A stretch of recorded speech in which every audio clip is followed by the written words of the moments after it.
Tuhan, tuntunlah setiap kami melalui firman-Mu Tuhan. Kami butuh firman-Mu yang menerangi setiap jalan kami, setiap langkah kami Tuhan. Oh Tuhan, kami butuh Engkau berbicara kepada kami. Dan Engkau pakai hamba-Mu yang hina ini, hamba-Mu yang terbatas, hamba-Mu yang berdosa ini, Engkau layakkan untuk bisa menyampaikan firman-Mu Tuhan.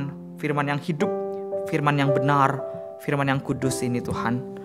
Terima kasih Tuhan, terima kasih. Kami menyerahkan waktu ke depan dalam tangan Tuhan. Mohon Tuhan yang berkati.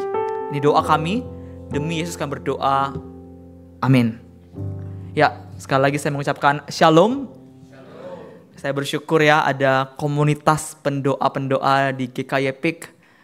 Kalau tidak ada komunitas pendoa, gereja saya pikir juga nggak bisa jalan gitu ya. Gereja butuh ditopang dengan dukungan doa-doa kita semua.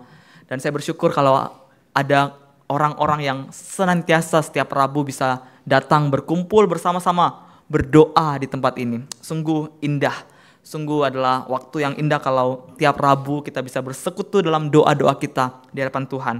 Saya menikmati sekali pujian-pujian yang kita naikkan, doa-doa yang kita naikkan juga kepada Tuhan, baik doa untuk bangsa dan negara, doa untuk gereja, dan nanti juga doa untuk orang-orang sakit.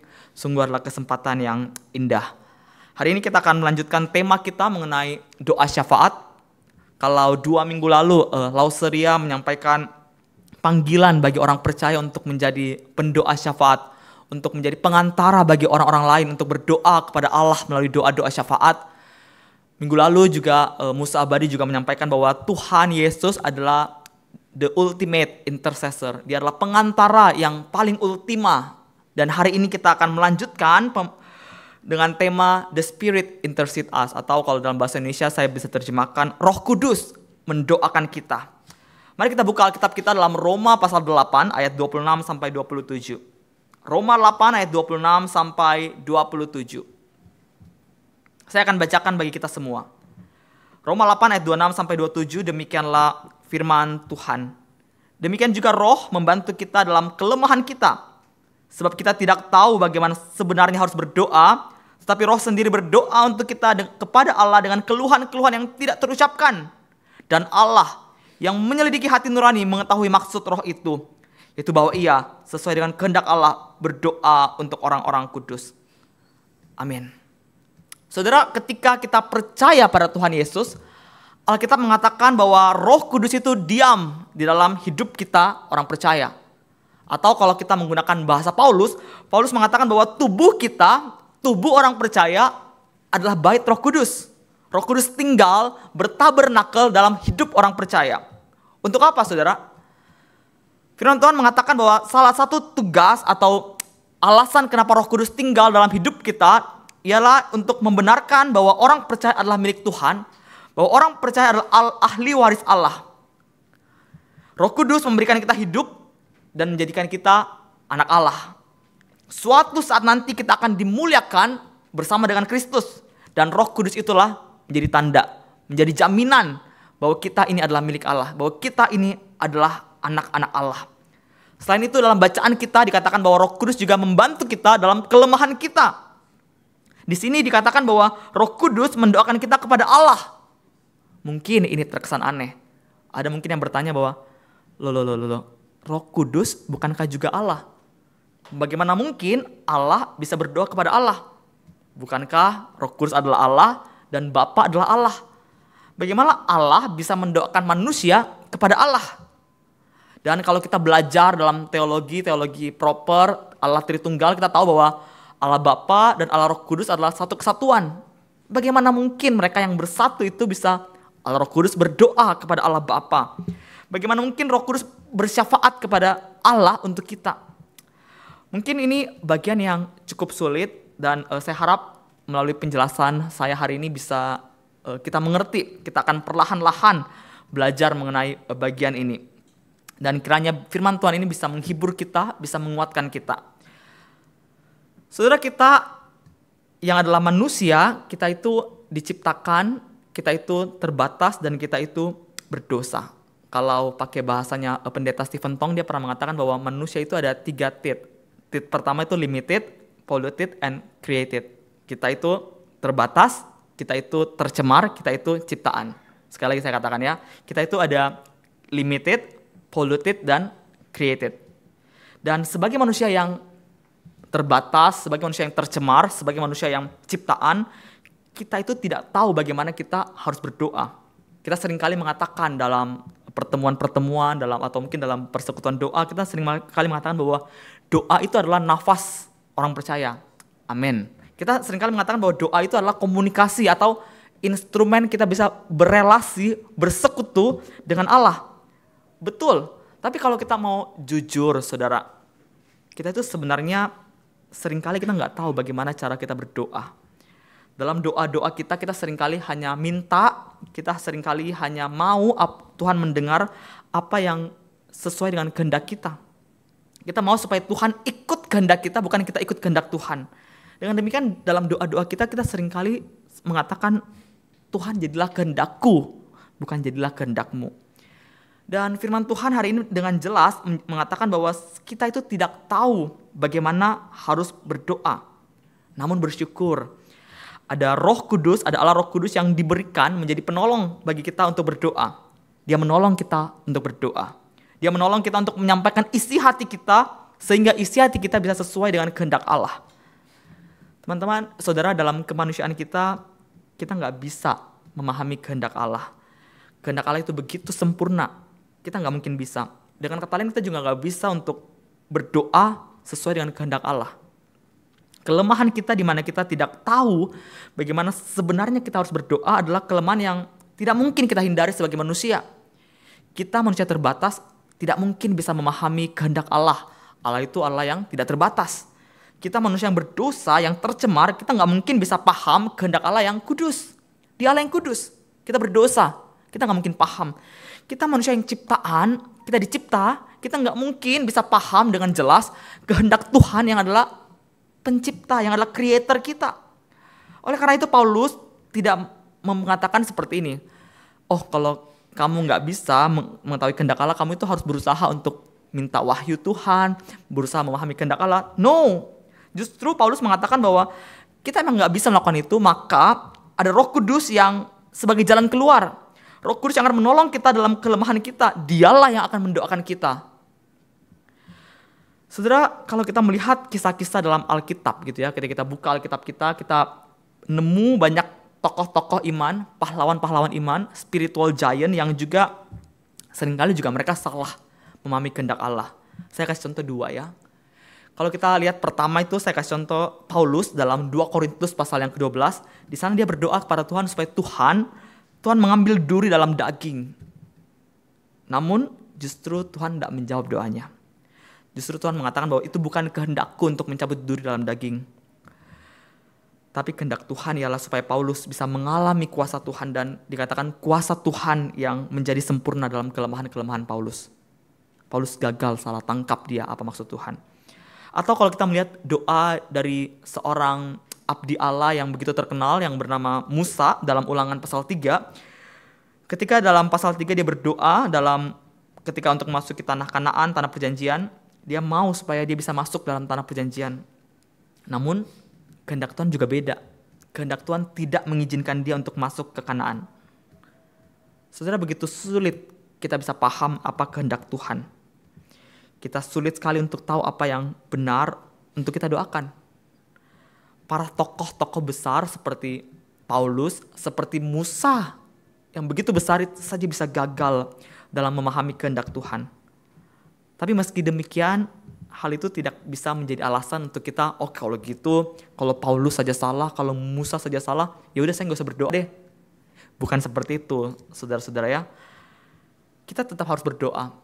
Paulus juga dalam surat-surat yang lain seringkali menasihati jemaat untuk tekun, untuk giat dalam berdoa. Kita harus berdoa dengan benar, dan karena kita nggak bisa melakukannya, ada Roh Kudus. Roh Kudus hadir membantu kita dalam doa-doa kita.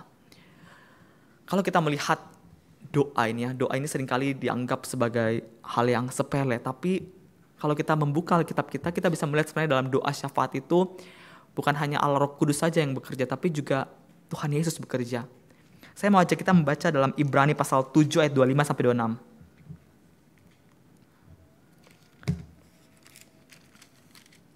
Ibrani pasal 7 ayat 25 sampai 26. Di sana kita akan mendapatkan informasi bahwa Yesuslah juga berdoa di sorga bagi kita. Bukan hanya Roh Kudus yang berdoa, tapi Yesus juga berdoa.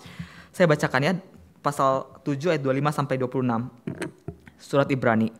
Dikatakan karena itu Yesus ia sanggup juga menyelamatkan dengan sempurna semua orang yang oleh Dia datang kepada Allah. Sebab Ia hidup senantiasa untuk menjadi pengantara mereka. Ia hidup menjadi pengantara mereka. Sebab imam besar yang demikianlah yang kita perlukan, yaitu yang saleh, tanpa salah, tanpa noda, yang terpisah dari orang-orang berdosa, dan lebih tinggi daripada tingkat surga. Dan juga kita melihat dalam pasal 9 ayat 24, dalam surat yang sama, surat Ibrani, dikatakan seperti ini. Sebab Kristus bukan masuk ke dalam tempat kudus buatan tangan manusia yang hanya merupakan gambaran saja dari yang sebenarnya, tetapi ke dalam sorga sendiri untuk menghadap hadirat Allah guna kepentingan kita. Dalam dua bagian itu kita melihat bahwa Yesus juga bersyafaat bagi kita di sorga demi kepentingan kita. Dan Roh Kudus, kalau Yesus di sorga bersyafaat, Roh Kudus dalam hidup kita juga berdoa bagi kita. Jadi kita melihat dalam doa ini ada peran Allah Tritunggal yang bersinergi untuk berdoa bagi kita. Yesus berdoa kepada Bapa di sorga, dan Roh Kudus juga berdoa kepada Bapa bagi kita dalam hati kita, dalam hidup kita. Saudara, dalam pasal 8 ayat 26 yang tadi kita baca dalam kitab Roma, di sana dikatakan bahwa Roh Kudus mendoakan kita dengan keluhan-keluhan yang tidak terucapkan. Apa maksudnya dengan keluhan yang tidak terucapkan? Saudara, frasa tidak terucapkan itu berasal dari bahasa Yunani alaletois. Dan kata ini kata yang sulit. Kenapa kata yang sulit? Karena kata ini hanya muncul satu kali dalam Alkitab. Tidak muncul lagi di bagian Alkitab lainnya. Jadi kita nggak bisa punya perbandingan. Kata ini apa maksudnya? Kata ini hanya muncul dalam Roma pasal 8 ayat 26. Kata ini sebenarnya bisa merujuk pada arti tak terucapkan atau tak terlukiskan atau tak dapat diungkapkan dalam bahasa manusia, atau juga bisa tak dapat didengar. Beberapa ahli atau beberapa orang itu seringkali menafsirkan ini seperti bahasa roh atau glossolalia. Tapi bagian ini sebenarnya kalau kita belajar ini bukan merujuk pada bahasa roh. Ini bukan merujuk pada karunia roh. Karena kalau kita lihat konteksnya, kitab Roma sedang tidak ngomong tentang karunia roh. Dan kalau kita melihat juga dalam surat Paulus yang lain, karunia roh, bahasa roh itu ditujukan untuk sebagian orang saja. Dan kalau kita lihat Roma 8 itu konteksnya adalah semua orang Kristen. Jadi ini bukan berbicara tentang bahasa roh, bukan berbicara tentang glossolalia. Oleh sebab itu kita bisa memahami kata keluhan-keluhan yang tidak terucapkan di sini merujuk pada keluhan Roh Kudus. Roh Kudus yang mengeluh, Roh Kudus yang bersyafaat, syafaat Roh Kudus. Keluhan Roh Kudus itu tidak sama dengan keluhan kita manusia. Tapi kenapa dipakai kata keluhan di sini? Karena saya melihat di sini ada seperti bahasa figuratif, bahasa pengandaian yang dipakai oleh penulis yaitu Paulus untuk merujuk pada peran Roh Kudus yang mendoakan kita, yang bersyafaat bagi kita. Paulus mengatakan bahwa kegagalan kita atau ketidakmampuan kita untuk mengetahui kehendak Allah, kita tidak tahu kita berdoa dengan benar itu gimana, kita gak perlu khawatir. Ada Allah Roh Kudus. Ada Roh Kudus yang memenuhi kita dan menyatakan kepada Allah permohonan syafaat kita sesuai dengan kehendak Allah secara sempurna. Kita gak usah khawatir. Kita yang gagal ini, kita yang tidak mampu, kita yang tidak tahu cara berdoa ini, kita gak usah khawatir. Ada Allah Roh Kudus. Dia mendoakan kita. Dia ada dalam hati kita, ada dalam hidup kita. Saudara, ketika kita tidak tahu apa yang harus kita doakan, bahkan ketika kita berdoa bukan untuk hal-hal yang terbaik untuk kita, kita tidak perlu putus asa. Ada karya Roh Kudus. Ada pekerjaan Roh Kudus yang bekerja secara sempurna. Ketika saya merenungkan bagian ini, saya kagum. Ini indah sekali. Pribadi ketiga Allah Tritunggal itu rela berdoa, bersyafaat atas nama kita. Dia mewakili kita berdoa kepada Allah Bapa. Dia bersyafaat bagi kita. Dan inilah penghiburan yang begitu luar biasa untuk kita semua. Sambil kita menantikan pengharapan kita, sambil kita menantikan jawaban dari doa-doa kita. Saudara, kegagalan kita untuk memahami kehendak Allah, untuk kita melihat pengharapan ke depan, ada Roh Kudus. Dia yang berdoa dengan powerful, dengan efektif. Dia berdoa untuk kita semua. Ada Allah yang mewakili kita berdoa kepada Allah. Kita bersyukur sekali karena ada Roh Kudus yang berdoa, sehingga doa Roh Kudus menjadi doa kita. Dan ini bisa terjadi karena dia ada dalam hidup kita. Dia dikatakan berdiam dalam orang percaya.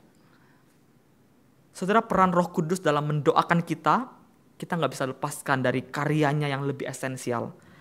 Paulus dalam surat Roma menunjukkan bahwa Roh Kudus adalah materai, adalah jaminan, adalah cap, adalah tanda bagi orang percaya untuk menerima kemuliaan kekal.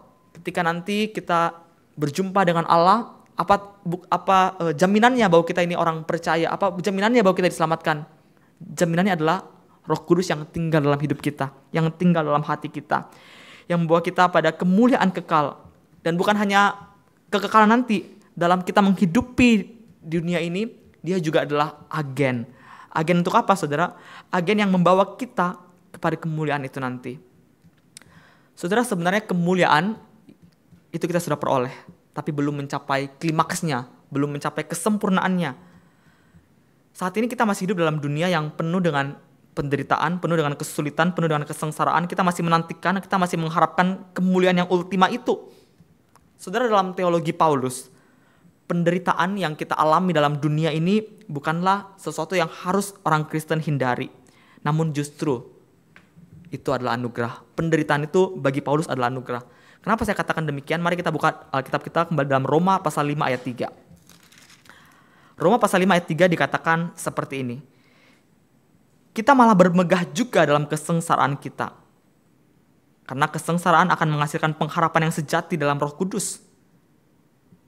Saudara, dengan kata lain, Paulus mengatakan bahwa kesengsaraan adalah alat untuk menjadikan kita punya pengharapan akan kemuliaan kekal. Kita butuh penderitaan itu untuk menolong kita makin berharap kepada Tuhan. Jadi pengharapan bukan hal yang harus kita hindari. Dunia memandang kesengsaraan sebagai hal yang buruk. Kita gak boleh dekat-dekat dengan penderitaan, tapi tidak dengan Paulus, tidak dengan kekristenan. Memang sih, tidak ada orang yang suka dengan penderitaan. Siapa yang suka dengan penderitaan? Tapi dalam Kristus, melalui kuasa Roh Kudus, kalau kita diizinkan mengalami penderitaan, kita bisa melihat penderitaan itu, kesengsaraan itu sebagai bentuk, sebagai alat yang Tuhan pakai untuk membentuk kita makin beriman kepada Dia. Dengan demikian, benarlah perkataan yang mengatakan bahwa suffering is a gift, suffering is a privilege. Bahkan kalau kita melihat dalam Roma pasal 8 ayat 17 dikatakan di sana bahwa suffering adalah legitimasi, adalah tanda bahwa kita ini adalah anak Allah. Maksudnya apa? Saya bacakan bagi kita semua Roma 8 ayat 17. Demikianlah firman Tuhan. Dan jika kita adalah anak, maka kita juga adalah ahli waris. Maksudnya orang-orang yang berhak menerima janji-janji Allah yang akan menerimanya bersama-sama dengan Kristus, yaitu jika kita menderita bersama-sama dengan Dia, supaya kita juga dipermuliakan bersama-sama dengan Dia. Saudara, apa maksudnya? Di dalam Roh Kudus kita ini menjadi anak. Kalau kita anak, kita adalah ahli waris. Apa itu ahli waris? Ahli waris adalah kita yang menerima janji-janji Allah. Janji Allah itu adalah penderitaan bersama Kristus. Jadi maksudnya dengan kata lain di sini Paulus mengatakan bahwa ketika kita percaya kepada Kristus, kita menjadi satu dengan Dia dan kita mendapatkan warisan. Warisannya adalah penderitaan bersama Kristus. Dan juga nanti kita akan dimuliakan bersama Kristus. Jadi ketika kita mengalami penderitaan dalam Kristus, itu adalah tanda bahwa engkau dan saya adalah anak-anak Allah. Mau menerima jaminan itu? Penderitaanlah. Dalam kehidupan kita yang penuh dengan penderitaan, kita bersyukur karena kita tidak dibiarkan sendiri. Paulus juga mengatakan bahwa ada Roh Kudus yang memampukan kita berharap pada kemuliaan Allah yang kekal nanti itu. Kehadiran Roh Kudus dalam hidup kita menolong kita untuk tetap bersuka cita, tetap berpengharapan di tengah-tengah penderitaan, dan memberikan kita keyakinan bahwa suatu saat nanti, meskipun sekarang saya menderita, suatu saat nanti saya akan menerima kemuliaan kekal yang tidak akan mengecewakan. Kita bersyukur ada Roh Kudus yang hidup dalam hidup kita. Dan dalam kerangka berpikir seperti inilah orang percaya, dikatakan Paulus, mengeluh dalam hati sambil menantikan pengharapan pengangkatan sebagai anak, yaitu pembebasan tubuh kita. Kalau kita melihat dalam pasal 8 ini, bukan hanya orang percaya. Paulus mengatakan bahwa semua makhluk, semua ciptaan juga sama-sama mengeluh dan sama-sama merasa sakit bersalin sambil menantikan kemerdekaan, kemuliaan anak-anak Allah. Dengan demikian, kalau kita melihat dalam Roma pasal 8 yang tadi kita baca, saya akan bacakan bagi kita semua dari pasal ayat 22. Roma 8 ayat 22. Kita perhatikan ada kata keluhan muncul 3 kali. Roma 8 ayat 22 sampai 26 saya bacakan bagi kita semua. Sebab kita tahu bahwa sampai sekarang segala makhluk sama-sama mengeluh dan sama-sama merasa sakit bersalin. Dan bukan hanya mereka saja, tetapi kita adalah orang percaya, kita yang telah menerima karunia sulung roh, kita juga mengeluh dalam hati kita sambil menantikan pengangkatan sebagai anak, yaitu pembebasan tubuh kita. Sebab kita diselamatkan dalam pengharapan, tapi pengharapan yang dilihat bukan pengharapan lagi. Sebab bagaimana orang masih mengharapkan apa yang dilihatnya. Tetapi jika kita mengharapkan apa yang tidak kita lihat, kita menantikannya dengan tekun. Demikian juga Roh membantu kita dalam kelemahan kita. Sebab kita tidak tahu bagaimana sebenarnya harus berdoa. Tapi Roh sendiri berdoa untuk kita kepada Allah dengan keluhan-keluhan yang tidak terucapkan. Ada 3 keluhan di sana. Orang percaya mengeluh. Semua makhluk mengeluh, ciptaan mengeluh. Dan juga Roh Kudus dikatakan berdoa dengan keluhan, dengan mengeluh yang tidak terucapkan. 3 keluhan ini sama-sama keluhan yang eskatologis, keluhan yang mengharapkan, keluhan yang memandang ke depan, keluhan yang melihat pada saat di mana kemuliaan anak Allah itu dinyatakan. Saudara, Paulus mengatakan bahwa Roh Kudus menolong kita, menolong orang percaya dalam kelemahan kita. Kelemahan kita hidup dalam penderitaan. Kita mengalami sakit, kita mengalami trauma, kita mengalami depresi, kita mengalami kehilangan. Paulus mengatakan bahwa kita menantikan pengangkatan kita sebagai anak. Kita menantikan saat itu. Kita menantikan pembebasan tubuh kita. Saudara, ketika Paulus berkata seperti itu, bukan berarti saat ini kita belum jadi anak ya. Tapi kita belum sepenuhnya mengalaminya. Kita belum mencapai klimaksnya dari pengharapan eskatologis itu. Kita masih menantikan saatnya. Saat-saat pengharapan itu bisa tergenapi. Kita menantikannya. Inilah yang disebut dalam teologi sebagai already but not yet. Kita sudah terima tapi belum sampai klimaksnya. Belum sampai puncaknya. Kita belum sampai kesempurnaannya. Dalam masa kita menanti kesempurnaan kita, ada Roh Kudus yang menolong kita dalam berdoa. Kita tidak tahu bagaimana cara kita menghadapi kesengsaraan, penderitaan, pencobaan kita. Kita tidak paham bagaimana pengalaman dalam tubuh kita yang fana ini bisa menuju kemuliaan yang Allah inginkan dalam diri kita. Kita nggak tahu. Tapi puji Tuhan, ada Roh Kudus. Roh Kudus adalah penjamin kemuliaan itu. Ia bersyafaat bagi kita. Ia berdoa bagi kita. Ia berdoa bagi orang-orang percaya menurut kehendak Allah. Sehingga Allah dapat menghasilkan kemuliaan melalui segala sesuatu yang kita hadapi. Saudara, apa maksudnya Roh Kudus mendoakan kita sesuai dengan kehendak Allah? Di ayat 27, Paulus mengatakan bahwa Allah mengetahui maksud roh. Maksud di sini, kalau kita lihat dalam versi bahasa Inggris, biasa diterjemahkan juga sebagai mindset atau pikiran. Apa itu mindset Roh Kudus? Apa itu pikiran Roh Kudus? Kita bisa melihatnya dalam ayat 6. Ayat 6 menjelaskan kepada kita bahwa keinginan roh adalah hidup dan damai sejahtera. Dan mindset itulah, pikiran itulah yang dimanifestasikan di dalam diri orang percaya melalui ketekunan mereka dalam pencobaan. Ketaatan iman mereka ini yang juga berdasarkan mindset hidup dan damai sejahtera adalah dasar dari keluhan kita sambil kita menantikan dan mengharapkan kemuliaan kekal nanti. Itu dimanifestasikan dalam doa Roh Kudus atas nama orang-orang percaya. Sehingga dapat dikatakan bahwa Roh Kudus yang punya mindset seperti Allah, mindset hidup dan damai sejahtera, itu adalah mindset itulah yang berdoa kepada Allah. Sehingga doa Roh Kudus pasti sesuai dengan kehendak Allah. Saudara, adakah engkau bersyukur akan hal tersebut? Doa Roh Kudus bersatu dengan kita. Sehingga doa Roh Kudus menjadi doa kita.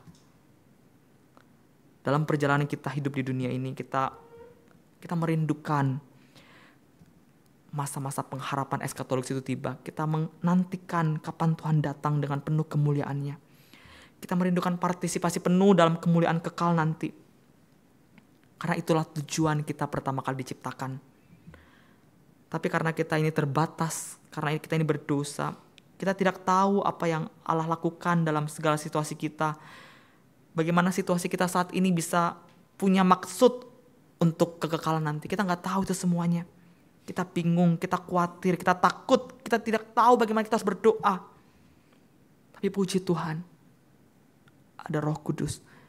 Ketika engkau mengalami penderitaan, kesengsaraan, pencobaan, engkau bahkan tidak bisa berdoa, engkau takut, engkau khawatir. Ada Allah Roh Kudus. Roh Kudus yang menerjemahkan keluhan kita akan kemuliaan. Kita menantikan kemuliaan itu karena kita hidup dalam dunia penuh penderitaan.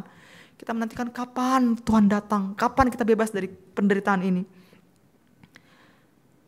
Ada Roh Kudus yang menerjemahkan keluhan kita kepada Bapa. Betapa indahnya hal ini. Keluhan kita menjadi keluhan Roh Kudus. Doa kita menjadi doa Roh Kudus yang dinyatakan Roh kepada Bapa dalam doa-doa Roh Kudus. Dia bertindak dalam doa-doa kita. Hingga pada akhirnya kita mendapatkan kemuliaan Allah yang kita nantikan.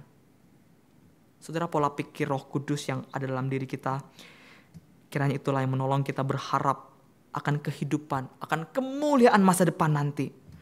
Dengan demikian kita bisa tenang, kita bisa aman dalam dunia yang penuh dengan penderitaan ini. Meski kita hidup dalam dunia ini, kita punya jaminan. Kita percaya bahwa apapun yang kita alami mendatangkan kebaikan. Kenapa? Karena Roh Kudus berdoa bagi kita. Firman Tuhan dalam Roma 8 ayat 28 yang sangat terkenal, yang mungkin sebagian kita hafal berkata seperti ini.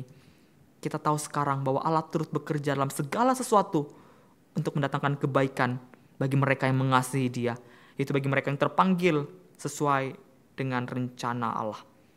Doa Roh Kudus yang menurut kehendak Allah berarti bahwa Ia bersyafaat bagi kita sesuai dengan karakter, sesuai dengan natur, sesuai dengan tujuan Allah. Dan Dia bukan hanya bersyafaat bagi kita, tapi Dia juga bertindak untuk mewujudkan doa-doanya dalam hidup kita. Segala sesuatu yang kita alami, penderitaan yang kita alami, kesulitan yang kita alami, yang kita menantikan saat-saat kekekalan itu terjadi. Kita percaya bahwa segala sesuatu itu mendatangkan kebaikan. Kita bisa tenang karena itu. Kita bisa tenang karena Dia. Di dalam Dia, segala sesuatu yang buruk, yang kita pikir buruk, itu mendatangkan kebaikan. Tuhan bekerja melalui itu semua menjadikan kita serupa dengan gambar Yesus dan membawa kita ke dalam kemuliaan kekal nanti. Saudara, bagaimana dengan kehidupan doamu sekarang? Apakah engkau sedang berada dalam kondisi di mana engkau sulit untuk berdoa? Apakah itu mungkin karena penderitaanmu? Apakah engkau mungkin baru saja mengalami kehilangan orang-orang yang engkau kasihi? Apakah engkau sedang takut akan masa depanmu? Apakah engkau sedang bingung, bimbang karena engkau sedang dalam tahap di mana engkau harus mengambil keputusan yang begitu besar dan mempengaruhi kehidupanmu? Engkau mungkin datang kepada Tuhan, tapi engkau sulit berkata-kata karena beratnya pergumulanmu. Mungkin pergumulanmu buat engkau ketika datang kepada Tuhan, engkau hanya bisa diam dan meneteskan air mata. Tapi firman Tuhan hari ini mengingatkan kita, mari kita tetap berdoa kepada Tuhan, kita datang kepada Tuhan. Ketika engkau sulit untuk berkata-kata, tidak bisa berkata-kata, jangan khawatir. Ada Allah Roh Kudus yang mendoakan engkau dengan keluhan-keluhan yang tidak terucapkan. Ada Allah Roh Kudus yang mendoakan engkau dengan maksud dan kehendak Allah Bapa. Ada Allah Roh Kudus yang bekerja dalam segala sesuatu untuk mendatangkan kebaikan bagi kita semua. Doa Roh Kudus menjadi doa kita. Keluhan kita menjadi keluhan Roh Kudus. Mari datang kepada Dia. Firman Tuhan berkata bahwa Allah kita itu memahami hati kita. Dia menyelidiki hati nurani kita. Dia tahu pergumulanmu. Mari datang pada Dia. Dan biarlah firman Tuhan hari ini menguatkan kita dan menjadikan kita pendoa-pendoa yang setia. Allah Roh Kudus menolong kita berdoa. Dan Allah Roh Kudus juga mendoakan kita. Amin. Saudara, mari dalam waktu 1-2 menit ini kita berdoa secara pribadi kepada Tuhan. Kita datang kepada Tuhan dengan keluhan-keluhan kita. Mungkin kau sulit untuk berdoa, tapi datanglah pada Tuhan dan percayalah ada Roh Kudus yang mendoakan engkau. Sambil pemain musik mengiringi kita dalam pujian, kita berdoa pada Tuhan secara pribadi.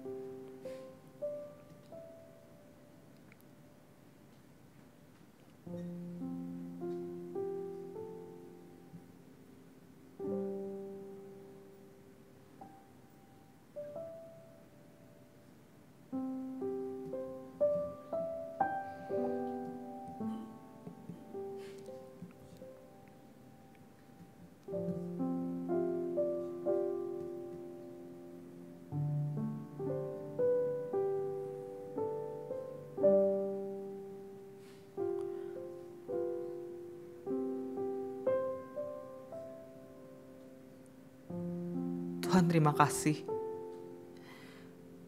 Karena dalam kehidupan kami di dunia ini, kami yang terbatas, kami tidak bisa memahami Engkau. Ada Roh Kudus yang paham dengan Engkau, yang ada dalam hidup kami yang berdoa kepada Engkau.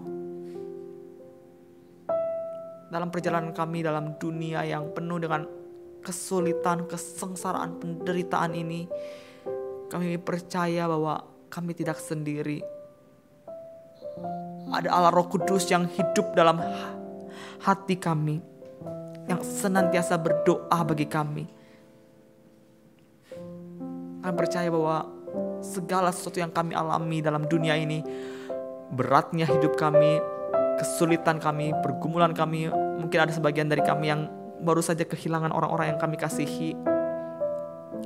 Tapi kami percaya bahwa ada Allah Roh Kudus yang hidup dalam hati kami, mendoakan kami, sehingga segala sesuatu yang kami alami itu mendatangkan kebaikan bagi kami. Thank you Tuhan, thank you. Kami bersyukur untuk firman-Mu hari ini yang menghibur kami, menguatkan kami. Dan biarlah firman Tuhan hari ini bisa menjadikan kami menjadi orang-orang yang semakin punya pengharapan dalam Engkau. Demi Yesus kami berdoa. Amin.